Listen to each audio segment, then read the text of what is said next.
এত বড় চাঁদটা, এত বড় আকাশ, সেই আকাশের উপরে আবার নবীজি সাল্লাল্লাহু আলাইহি সাল্লাম এই মাসে আল্লাহ পাক তাকে মেরাজ করিয়েছিলেন। সুবহানাল্লাহ জোরে বলেন। বিজ্ঞানীরা যারা যারা রকেট তৈরি করে, গোটা পৃথিবীতে 4টা বড় বড় কোম্পানি আছে, মাল্টিন্যাশনাল কর্পোরেট কোম্পানি, যারা রকেট তৈরি করে। এর ভিতরে সবচেয়ে বড় কোম্পানি ভার্জিন গ্লাসকোট একটা কোম্পানি। তারা নিয়ত করেছে আগামী 3 বছর পরে রকেটে যাত্রীদেরকে নিয়ে আকাশে ঘুরতে যাবে 100 কিলোমিটার উপরে। খরচ হবে কত? 100 কোটি টাকা। তো পৃথিবীর অনেক মানুষ এটাকে রেজিস্ট্রেশন করেছে, তারা উপরে যাবে। তারা একটা অভিযোগ এনেছে আমার নবীর বিরুদ্ধে, আমরা চাঁদে যাওয়ার জন্য 3 বছর আগে থেকে আমাদের প্রস্তুতি নেওয়া লাগে, আর তোমাদের ধর্মের গুরু মোহাম্মদ গেল আর আইলো। How can is possible? কেমনে গেল, কেমনে আসলো? আমি বলি, আপনাদের রকেট তৈরি করেন, যারা বিজ্ঞানের ছাত্র আছে আপনারা বুঝতে পারবেন, রকেট 1 সেকেন্ডে কয় কিলো যায় বলেন না? যারা এই নীল আর্মস্ট্রং সহ আরো 2জন চাঁদে গিয়েছিল, যেই রকেটে, ওই রকেটটার নাম কি এটাও জানে না। পোলাপান তো এখন সব প্রতিবন্ধী পোলাপান। প্রতিবন্ধী মানে কি? দেখবেন যেখানেই যাবেন মাথা নিচু করি আছে, এই জাতির মাথা আর উঁচু হবে না স্যার, কথা কথা কি না? এই যে খেলা চলে, এক রাস্তায় মাহফিল শেষ করে রাস্তায় যাচ্ছি, গোল করে সব দেখি যে মোবাইল এইভাবে খালি এই করতেছে, সাউন্ড নিচে করলাম তো একজন বলছে যে দেখি মার মার মার মার মার। ঘটনা নাকি? কি হয়েছে ভাই? বলছে ভাই আমরা, আপনি বুঝবেন না, হুজুর মানুষ দিন দুনিয়া বুঝবেন না, এনে ফ্রি ফায়ার খেলতেছি। নাউযুবিল্লাহ বলে না। আমরা আশ্চর্য হই, মোবাইল ফোন এসে আমাদের যুবকদের ব্রেনটা সম্পূর্ণ প্রতিবন্ধী হয়ে গেছে কিছু যুবক ছাড়া। ইহুদি খ্রিস্টানরা চিন্তা করেছিল এ মুসলমান জাতিকে, যারা ফজরের নামাজের পরে কোরআন তেলাওয়াত করত, তাদের বাসায় আর কোরআন তেলাওয়াত নাই। কথা কব না কেন? বক্তা বলেন তক্তা বলেন কারোর বাড়িতে নাই। আমাদের মনে করতেন বক্তারা বেশি ভালো না, তারাও সুযোগ নেয়। আর সবার বাড়িতে বাড়িতে দেখবেন কোরআন শরীফ আছে, যেই ঘরে সেই ঘরে আবার দেখবেন টিভি শরীফ আছে, টিভি শরীফ পর্যন্ত টেলিভিশন শরীফ আছে, আছে না? সবার বাড়ি আছে না মোটামুটি ওইটা? তো কোরআন কয়দিন পড়েন আপনারা বলেন? মাসে কয়দিন কোরআন পড়েন? আর টিভি কয়বার দেখেন? বাটাম আপনারা খাবেন না, কারা খাবে বাটাম? এই প্রতিবন্ধী যুবক দিয়ে কিচ্ছু হবে না। আমরা আগে বিকেল হলে সবকিছু বা আমরা চলে যেতাম মাঠে, ফাঁকা মাঠে, না স্যার? এই বন্ধু বান্ধবদের ভলিবল খেলা, ফুটবল খেলা, ক্রিকেট খেলা। আর এখন এই ছেলে পেলে একা একা ঘরে থাকে, কিচ্ছু হবে না তোমাদের দিয়ে, সব বাদ দাও। একটু আলাদা পড়াশোনা করতে হবে এই জগৎ নিয়ে, ঠিক কিনা? সামনের দিন বড় ভয়াবহ দিন, টিকে থাকতে হলে তোমাকে দেশ সম্পর্কে, জাতি সম্পর্কে, তোমার লেখাপড়া ছাড়াও বাড়তি আরো কিছু বই তোমাকে পড়াশোনা করতে হবে। কথা কয় দেখে? তার ভিতরে প্রথম বই থাকবে, প্রথম কিতাব থাকবে কোরআন। সম্পূর্ণ কোরআন সূরা ফাতিহা থেকে নাস পর্যন্ত অন্তত একবার হলেও অর্থ সহ পড়তে হবে। আমি প্রতি রমজানে একবার করে অর্থ সহ 30 পারা কোরআন একবার খতম দিই, আলহামদুলিল্লাহ।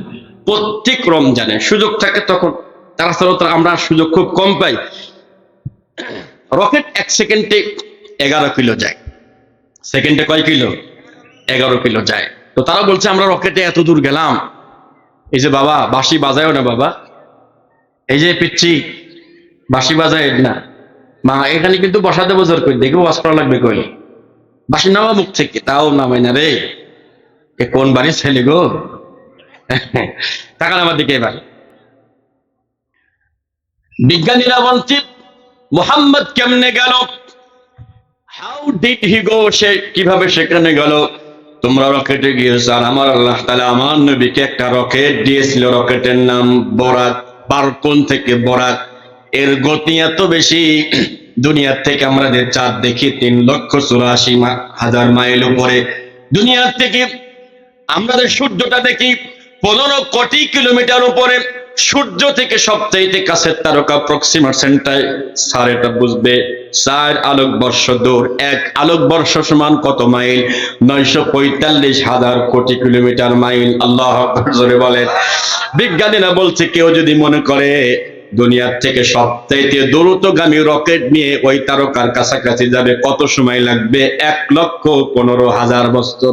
14 গোষ্ঠী সব ফিনিশ হয়ে যাবে, তাও সেখানে পৌঁছাতে পারবে। এখন তারা বলছে যে নবীজি যে বরাক দিয়ে হয়েছিল 1 সেকেন্ডের 3 ভাগের 1 ভাগ, সবচেয়ে দূরে যে তারকা সূর্য থেকে 54 আলোকবর্ষ দূরে, এত দূর নবীজি বলছে আমার বোরাক বার্তার যেই বাহন আল্লাহ পাক আমাকে দিয়েছিল, that colour is white, made by জান্নাত। সুবহানাল্লাহ, জান্নাত থেকে দিয়েছিল। এর গতি এত বেশি, চোখের পলকে দৃষ্টিসীমার বাইরে এক এক কদম চলে যাচ্ছিল। সুবহানাল্লাহ জোরে বলেন। কয় বুঝলাম, ঠিক আছে ঠিক আছে বুঝলাম। তাইলে তিনি অক্সিজেন উপরে গিয়ে অক্সিজেন কোথায় পেল? নাউজুবিল্লাহ বলেন। মানে একের পর এক অভিযোগ। আপনাদেরকে একটা প্রশ্ন করি, মাইন্ড করবেন না, প্রশ্ন করব। পৃথিবীতে এক স্বৈরাচার ছিল, তার জামানার নবীকে, তরতাজা মানুষ সেই নবীকে আগুনে ফেলে দিয়েছিল। ওই স্বৈরাচারের নাম কি বলেন তো? নো, ফেরাউন না। হ্যাঁ, এই তো, তোমরা তো ওয়াজ রেকর্ড করে বেরো, তোমাদের তো বেশি মুখস্থ থাকার কথা। ও পৃথিবী সব ওয়াজ ওদের মুখস্থ, ঠিক না? আমার একটা জিনিস রেকর্ড আছে, আমার দোয়া করবেন। ড্রাইভার এবং মাইকালা আমার বেশি মাহফিল দেয়। ড্রাইভার এবং মাইকালা, যারা মাইকালা এবং রেকর্ড টেকর্ড করে, ওরা মাহফিল দেয়, ওই বক্তাকে নেই। আলহামদুলিল্লাহ, আমরা দোয়া করি। এদের রেকর্ড হচ্ছে কোন টিভি গো? ইমান ইনসাইড। আপনারা যুবকরা একটু মোবাইলটা বাইক করে একটু সাবস্ক্রাইব করে নিয়ে গো, আল্লাহ কবুল করে না। আমি একটু সাবস্ক্রাইব করে দেবেন, টাকা লাগবে না, টাকা তো চাই নাই নাকি? আমি অলরেডি করে নিচ্ছি, আল্লাহ কবুল করুক, আমিন বলে। তাইলে এখন বলছে অক্সিজেন কোথায় পেল? আল্লাহর পয়গম্বর ইব্রাহিম আলাইহিস সালামকে আগুনে ফেলে দিচ্ছেন, একজন তরতাজা নবীকে। জিব্রাইল এসে বলতেছে যে আপনাকে যদি কোনো সাহায্য লাগে, আপনি প্লিজ টেল মি, আপনি আমাকে বলুন। বলছে আমি তো আপনাকে ডাকি নাই। সুবহানাল্লাহ, গেট আউট, চলে যান এখান থেকে। দেখেন, আর আমরা বিপদে পড়লি, হ্যালো, ওরে বাপ রে বাপ। প্রথমে স্যারকে ফোন দিয়ে, স্যার আমি বিপদে পড়ে গেছি। উনি কে? উনি একটা অধ্যক্ষ। এরপর দেখবেন স্যার, স্যারের কথা, স্যার সম্মানিত লোক, স্যারের কথা বাদ। এই এক সিটার আরেক সিটারকে ফোন দিচ্ছে, মানে ওর বন্ধু এসপি সাহেব। নাউজুবিল্লাহ, কিচ্ছু করে না, কয়েক কথা বলেন এসপি সাহেবের সাথে। এই আবার ফোন দিয়ে আমি অমুক থানায় আছি, আমি গাড়ি ছাড়েন, নানান কথা। এই যে বাসার কত আকুতি। তিনি বললেন চলে যান, কারণ লাগবে না, হাসবুনাল্লাহ, আমার আল্লাহ আমার জন্য যথেষ্ট। আগুনে ফেলে দিলেন। আল্লাহ আগুনকে নোটিশ করলেন, ইয়া নারু কুনি বারদাও ওয়া সালামান আলা ইব্রাহিম। আল্লাহু আকবার। আগুন তুমি শীতল হও, আরামদায়ক হয়ে যাও। নমরুদ আগুনে ফেলে দিয়ে ওর মাথার ভিতরে একবারে সবকিছু ক্লিয়ার হয়ে গেছে, আমি বিজয়ী হয়ে গেলাম, আমার রাজ্যে সবকিছু চলবে। ইব্রাহিম আর বেঁচে নাই। কিছুক্ষণ পর তাকায় দেখে আল্লাহর পয়গম্বর দিব্যি দাঁড়িয়ে আছে। সুবহানাল্লাহ। বলছে আগুন তোমার কি শক্তি শেষ? জ্বালাও পুরা। আগুনের আল্লাহ জবান খুলে দিয়েছে। আগুন কথা বলছে, নমরুদ আমার শক্তি আছে কি নাই, তুই আয়, আয় খেলা হবে, আয়।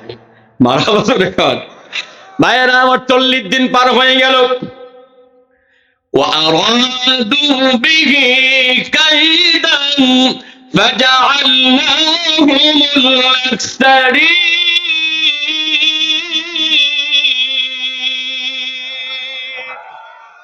40 দিন পার হওয়ার পরে সেখান থেকে এক খণ্ড আগুন বের হয়ে সোজা নমরুদের গণভবনে।